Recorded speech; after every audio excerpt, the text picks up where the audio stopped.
I showed up at an old, small, windowless church, and God encountered me there and changed my life forever. This is how it happened. I was only at this church because my girlfriend called me earlier in the day and said, "Hey, I want to go to church tonight. Do you want to go?" I was a jealous boyfriend, and the only reason why I went to church on a Tuesday night was because I didn't want any of the guys there to be hitting on her. So what the devil intended to use for bad, God used for good. He used my jealousy to get me to this church. And when we walked through the doors, something felt different from all the other churches right away. Before I get to why it was different, if you haven't seen part 1 of this video, I will put the link either here or in the description. So why did it seem so different? It wasn't quiet, it was loud, and everyone had like these genuine smiles on their faces. They were genuinely happy to see everybody else there, which is the contrary to all these other churches that I had gone to, where everybody kind of looked miserable, but they were putting on a fake smile. Like, you can tell the difference when someone's actually genuinely happy and when someone's just faking it.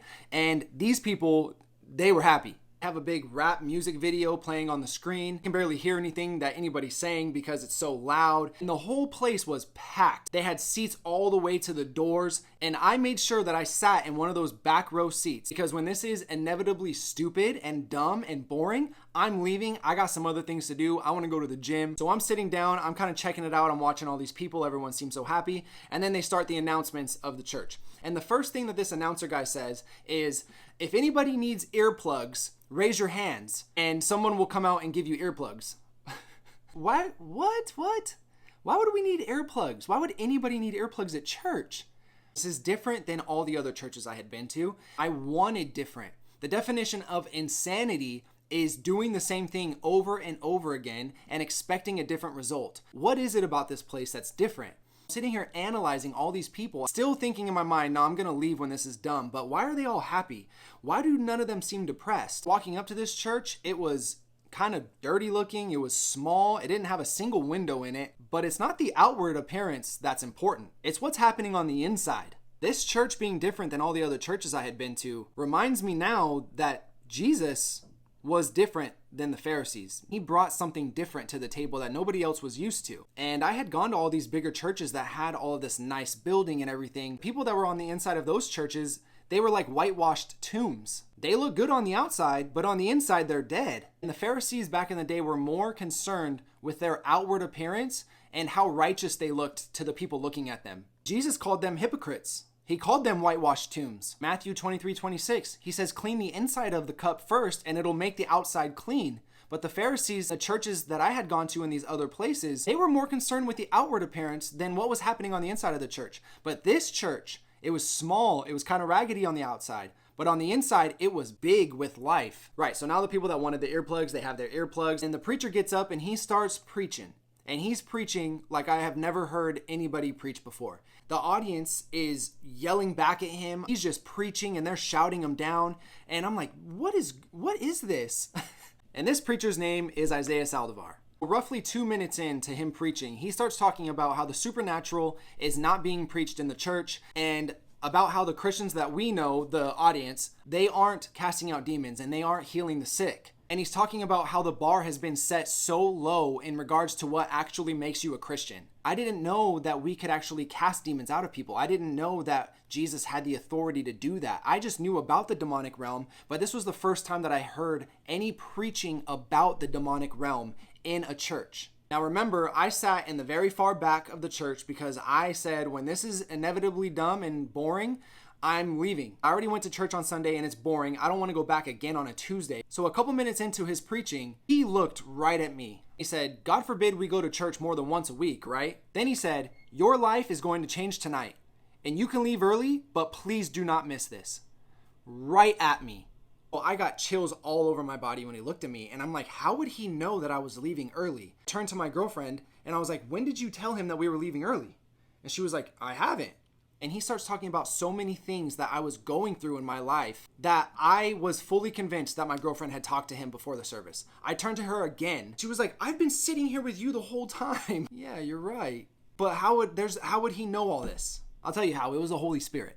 I didn't know that that was a thing. I didn't know that the Holy Spirit could talk through a person. I didn't even know that was possible. But it was happening. It felt like it was just me and him in that room. It felt like he was preaching to me the entire time. I couldn't wrap my head around it. But then probably about halfway through his preaching, there was a man in the front left corner, and he started screaming, screeching out loud, like, no, stop, no. He was manifesting a demon. I did not know that demons could manifest. I didn't know it would use people like that. I didn't know that they could be inside of a person. All the stuff that I was watching and looking at, everything pointed to these demons on the outside of people, controlling them kind of like puppets, like with strings. I had no idea that they could be on the inside of a person. So when this guy starts going off in the middle of the service, I was thinking it's a medical emergency. Isaiah directs the attention, because everybody kind of looks over that way, and he goes, no, look at me. We're not going to let the devil distract what's happening right here. The devil wants to distract what's going on and who's getting touched, and we're not going to allow that to happen, so focus on me. He's going to get deliverance tonight. I was like, deliverance? What is that? He knew the dominion that he had and the power that he possessed with the Holy Spirit. The people on his team had that Holy Spirit, and that they were going to take care of it. He was in a wheelchair, and they just like wheeled him back to the back, and I'm like, man, these guys, what are they going to do to him out there? They're going to do a deliverance on him. I didn't know that was a thing at the time, but that's what they were doing. And so now my mind is racing with all the stuff that I've been researching and all the stuff that he's saying, and he's telling me my life story, right? I'm like the woman at the well. Jesus is telling her whole life story, and here's Isaiah speaking everything to me, everything that's been happening in my life. He's speaking it back to me as if he knows, as if we're good friends, as if I vented to him before. I had never met this guy. I've never seen him before. Service starts to end, and they start the altar call. All the altar calls that I had been around and had seen with these other churches were, if you want to give your life to Christ, come up front and we'll pray for you. And it literally takes them 2 minutes, if that. And then the people are out the door. They turned the lights down. They opened up a big area in the front, and pretty much the entire church, everybody that was there, went up to the front to worship, down on their faces, on their knees. They were crying. People were getting delivered. They were laying hands on people. Why are they putting hands on their heads? And what is happening? Why are they screaming? I saw that guy, but I'm still like, why are they doing this now? And so I'm still sitting in the very far back, and my girlfriend gets up and she's going to go to the front. So she asks me, hey, do you want to go to the front with me? I'm like, no, this is the first time. If I come back again, I'll go up to the front. And half a second later, Isaiah goes, I don't care if this is your first time. Do not wait until you come back to come up front. This guy, like, how is he hearing me all the way in the back? I get chills up and down my spine. And the second that happens, Isaiah speaks on the microphone again and says, I know you got chills all over your body, up and down your spine. You know you need to be up to the front. That's 2 times that he said exactly what I said and what I thought and what was happening to me in a matter of 2 seconds. So then I start thinking, is this what I've been looking for? Is this the answer? Again, Isaiah gets on the microphone and he says, you have been questioning everything. You've been searching for answers. You know you need to be up front. You should get up to the front. The second that he said that third one, I couldn't deny it at that point. I grabbed my girlfriend and I said, can you come with me to the front? Because I'm going to the front. I got on my knees at the front and I leaned over and I got on my face, said, Jesus, I don't know what this is, but Jesus, help me. Nothing actually changed in me up at the front. I stayed up there for 4 or 5 minutes. I came back, sat in my chair, and I just put my face in my hands and I knelt down and I continued to just pray. I got these clear visions. We can picture things in our mind and picture memories and stuff, but this was the clearest type of picture that I've ever seen in front of my face. It was like I had virtual reality goggles on. It was so clear. Just saw all of this rushing water, super forceful, powerful water crashing against the rocks, and there was white water just pushing everything out of the way. I've never seen something that clear like that. Now the service ends, and the entire way home, I didn't say a single word.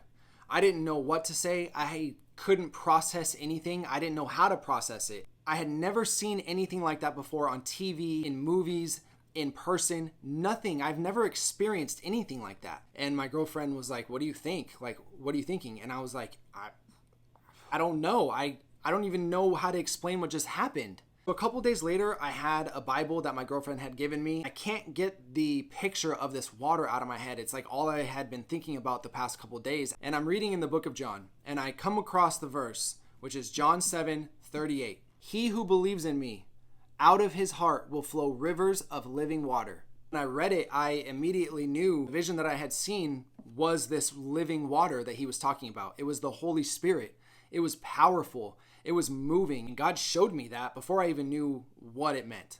That first night that I went to the awakening, I didn't get radically encountered. I didn't get radically changed. I started hanging out with Isaiah and his team, and I started seeing the difference in them compared to the people that I was hanging out with at the other churches. They were so full of life, selfless, there to help no matter what. These people were so different. They taught me how to pray. I was praying for people that would come up to the altar. I got trained how to do that. I got the gift of tongues. Over the course of those couple months, I still had a secret sin that I was dealing with. And one Tuesday, I was thinking about it all day. I was praying, please take this away. I don't want this secret thing in my life. I need it gone. Please, I need help with it. I don't want to do it, but I give into it. That night at church, Isaiah preached a message, and he said a specific word that had to do with that secret sin. I'm not going to talk about the secret sin because there was other people involved. And just in case they watch this, I don't know. I just don't even. Isaiah preached on that specific thing that night. Isaiah didn't know about this.